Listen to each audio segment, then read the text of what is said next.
Very good morning दोस्तों, कैसे हैं आप सभी लोग। आशा करती हूँ कि आप सभी लोग स्वस्थ होंगे, अच्छे होंगे और एवं सुरक्षित होंगे।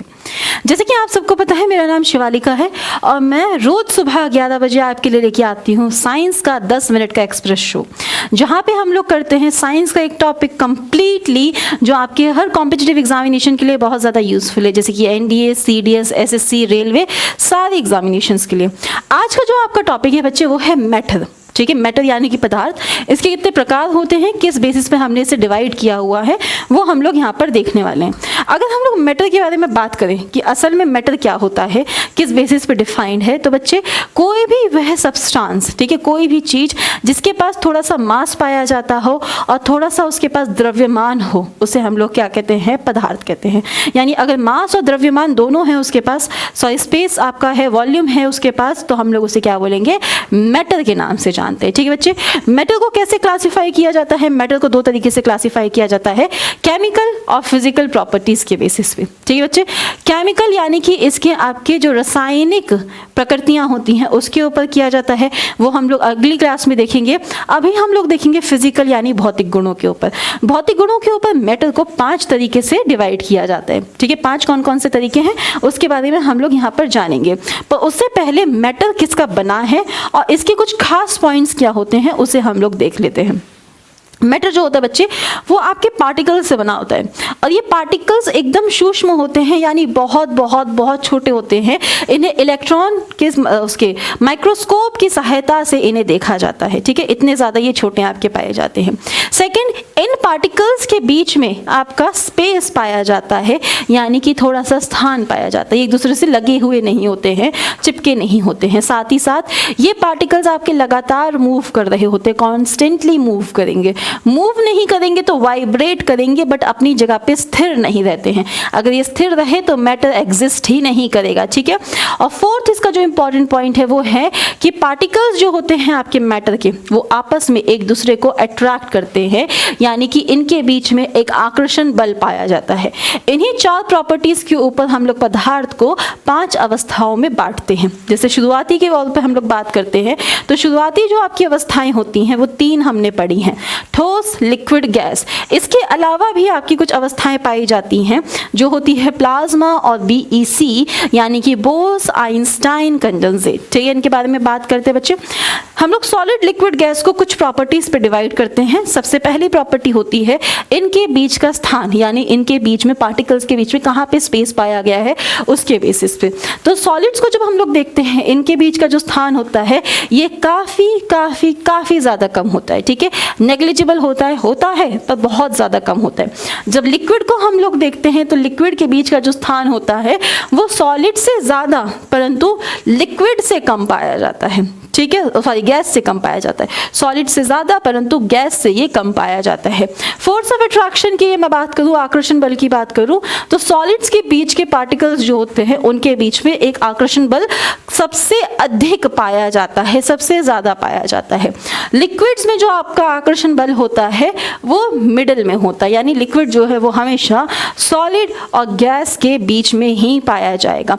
गैस की जब हम बात करते हैं तो इनका जो आकर्षण बल होता है वह ना के बराबर होता है, यानी यहाँ पे जो पार्टिकल्स हैं वो एक दूसरे से चिपके नहीं रहते, जितना होता है उतना एक दूसरे से दूर भागने की कोशिश करते हैं, तो इनके बीच में आकर्षण बल नेग्लिजिबल पाया जाता है। अगर बात करें अरेंजमेंट की, तो सॉलिड जो है वो क्लोजली पैक्ड होते हैं। इस तरीके से पार्टिकल्स आपस में क्लोजली पैक्ड होते हैं और एक ऑर्डर में चलते हैं। ठीक है, अगर वो आपका हॉरिजॉन्टली है तो वो हॉरिजॉन्टल ऑर्डर में चलेगा। इस प्रकार से एक प्रॉपर ऑर्डर हमारा यहाँ पे चलता है। पर जब बात करते हैं लिक्विड्स की, तो लिक्विड जो होते हैं वो डिसऑर्डरली अरेंज्ड होते हैं। इस वजह से ये क्या करते हैं, फ्लो करते हैं, यानी एक जगह से दूसरी जगह पे बह जाते हैं क्योंकि ऑर्डर में नहीं लगे होते। और गैस की बात करें तो भैया गैस किसी ऑर्डर में है ही नहीं, बहुत ज़्यादा डिसऑर्डर्ड होती है। ये इधर उधर भागने का काम करती है। जैसे किसी भी कंटेनर में डाल दो, ये इधर जाएगी उधर जाएगी, कहीं ना कहीं जाके टकराती रहती है। ठीक है, शेप की बात करें तो जो सॉलिड्स होते हैं इनकी शेप जो होती है बच्चे वो फिक्स्ड पाई जाती है। जैसे इस बोर्ड पे मैं आपको पढ़ा पढ़ा रही हूँ, इसकी जो आपकी शेप है, जितना इसका रेक्टेंगल का आपका शेप था, लेंथ और हाइट वो उतनी ही फिक्स्ड रहेगी, ना कभी ऊपर जाएगी ना नीचे जाएगी, यानी कि इनकी शेप हमेशा फिक्स्ड रहती है। लिक्विड जो है उसे जिस कंटेनर में डाला जाता है ये उस कंटेनर की शेप ले लेते हैं, और गैसेस जो है इनकी कोई शेप ही नहीं होती है, कोई शेप नहीं होती। वॉल्यूम की बात करी जाए तो सॉलिड्स का फिक्स्ड होता है, लिक्विड का भी फिक्स्ड होता है, परंतु गैसेस का कोई वॉल्यूम नहीं होता। जितने बड़े कंटेनर में इन्हें डालोगे उतने बड़े कंटेनर का ये वॉल्यूम भर देते हैं पूरी तरीके से। कंप्रेसिबिलिटी की बात करें तो सॉलिड्स जो है वो कंप्रेस्ड नहीं हो सकते हैं, यानी इन पे प्रेशर या दबाव नहीं डाला जा सकता, डालेंगे तो वो टूट जाएंगे। और जो आपके लिक्विड्स होते हैं ये भी लगभग ऑलमोस्ट नेग्लिजिबल कंप्रेस्ड होते हैं, यानी बहुत ज़्यादा इन्हें भी कंप्रेस नहीं किया जा सकता। और वहीं बात करें गैसेस की, तो गैसेस बहुत आसानी से कंप्रेस्ड हो सकती हैं। क्यों हो सकती हैं? क्योंकि इनके बीच में स्थान बहुत ज़्यादा है। स्थान होने की वजह से हम इन्हें कंप्रेस्ड करके बोटल्स के अंदर रखते हैं, जैसे कि परफ्यूम्स हो गया, कंप्रेस्ड नेचुरल गैस सीएनजी हो गया, एलपीजी हो गया, लिक्विफाइड पेट्रोलियम गैस। यहाँ पे हमने गैस को कंप्रेस्ड करके सिलेंडर्स के अंदर पैक करके रखा हुआ है, ठीक है। इसी के साथ अगर हम लोग बात करें काइनेटिक एनर्जी की बेटा, तो सॉलिड्स की जो काइनेटिक एनर्जी होती है वो बहुत कम पाई जाती है। बहुत कम से क्या मतलब है आपका, क्योंकि इसके जो पार्टिकल्स हैं वो आपकी मूवमेंट ही नहीं शो करते हैं। मूवमेंट शो करेंगे तो काइनेटिक एनर्जी आएगी ना। काइनेटिक मतलब गतिज, जो गति की वजह से ऊर्जा उत्पन्न होती है, ये वो है, ठीक है। तो यहाँ पे आपकी है ही नहीं मूवमेंट। और जो लिक्विड होता है उसमें काइनेटिक एनर्जी सॉलिड के मुकाबले ज़्यादा होती है। गैसेस में काइनेटिक एनर्जी सबसे अधिक मैक्सिमम हमारी पाई जाती है, ठीक है बच्चे। अगर बात करें पार्टिकल्स की मूवमेंट की, तो ये आपके फिक्स्ड पोजीशन पे मूव करते हैं, वाइब्रेट करते हैं, कंपन करते हैं। जो लिक्विड्स हैं वो एक दूसरे से टकराते हैं, और जो गैस है वो एकदम फ्रीली चारों डायरेक्शंस में घूमती है, ठीक है बेटा। इसी के आगे यदि मैं बात करूँ आप लोगों से, फोर्थ स्टेट जो हमारी पाई जाती है वो होती है प्लाज्मा। प्लाज्मा कैसे होती है? प्लाज्मा जो है आपकी इनर्ट गैसेस, जीरो ग्रुप जो नॉन रिएक्टिव गैसेस होती हैं, हीलियम, नियॉन, ज़ेनॉन, इन सबको एक हाईएस्ट टेम्परेचर पे ले जाया जाता है, और हाईएस्ट टेम्परेचर पे ले जाने के बाद इनके जो इलेक्ट्रॉन्स होते हैं वो एक्साइट हो जाते हैं, न्यूक्लियस में फ्रीली घूमते हैं, और ये आपकी अलग अलग लाइट्स एमिट करते हैं, बाहर की तरफ छोड़ते हैं, ठीक है।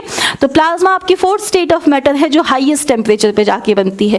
एग्जाम्पल के तौर पे देखा जाए तो सन के अंदर हीलियम है, इतना ज्यादा टेम्परेचर होता है कि हीलियम ग्लो करता है, जिसकी वजह से हमें सूरज जो है वो सफेद सा चमकता हुआ नजर आता है, ठीक है बच्चा।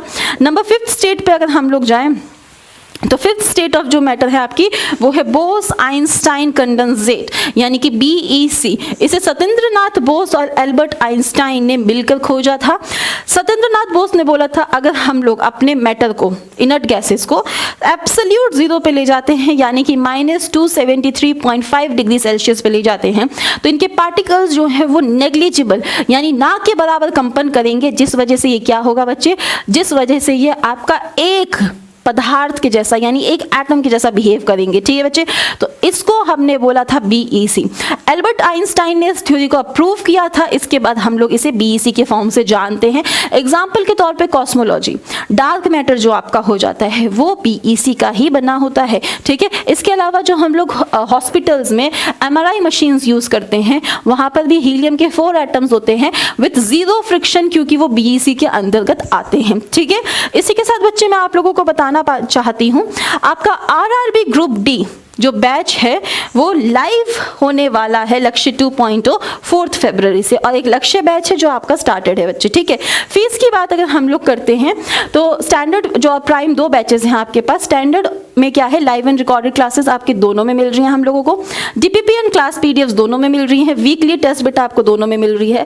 डाउट्स जो है वो स्टैंडर्ड में लिमिटेड है, प्राइम में अनलिमिटेड है, क्रिएट टेस्ट लिमिटेड है, अनलिमिटेड है। MCQ बैच यहाँ पे लाइव नहीं है, यहाँ पे है बच्चे, और टेस्ट सीरीज आपका स्टैंडर्ड में नहीं है, यहाँ पर भी है। साथ ही साथ अगर आप डिस्काउंट चाहते हैं अपने लक्ष्य 2.0 या लक्ष्य बैच पे, तो आपको यूज करना है कूपन कोड कैपिटल लेटर में RRB100। जब इस कूपन कोड को लगाएंगे तो आपको मिलेगा 100 रुपीज का ऑफ, ठीक है बच्चे। इसकी जो फीस है स्टैंडर्ड की वो 2000 थी, जिसे भी घटा के 500 में दिया जा रहा है, और प्राइम की जो फीस थी वो 3000 थी, जिसे भी घटा के मात्र 700 में दिया जा रहा है। ये ऑफर आपका फरवरी 2025 रात 11:59 तक अवेलेबल है, उसके बाद ये ऑफर आपका समाप्त हो जाएगा। तो आज के सेशन में बस इतना ही। Thank you so much, have a nice day, take care, जय हिंद एंड बाय बाय।